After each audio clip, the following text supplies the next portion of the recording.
Pues hombre, al final ha sido una regata muy dura, al final, no sé, tanto para afuera como para adentro estaba duro. La verdad que este fin de semana ha sido muy positivo, hemos conseguido 2 puntos de margen y bueno, al final la semana que viene a ver en Zarauz si seguimos la racha. La verdad es que hemos salido con un poco de miedo, viendo lo que había en las tandas anteriores, con la primera calle hemos salido con miedo, pero nos hemos encontrado muy bien, para afuera y para adentro, y pena, el último largo que se han ido, han cogido un par de olas y nos hemos quedado ahí un poco en fuera de juego, pero muy contentos. Yo creo que ha sido el fin de semana más completo de Hondarribia hasta ahora y a ver, a seguir por esta línea que seguro que caerá alguna bandera. Un poco mal sabor de boca porque bueno, en la tercera ciaboga hemos trabado con la cuerda de la ciaboga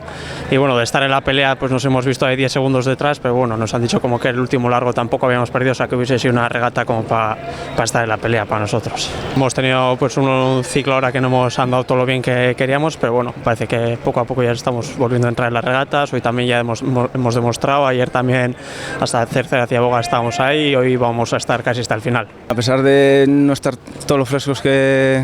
llegamos otras veces y no tenemos la soltura normal para esta semana, pero contentos. El fin de semana un quinto y un cuarto, la verdad que bien, cada fin de semana nos estamos encontrando mejor, remando mejor y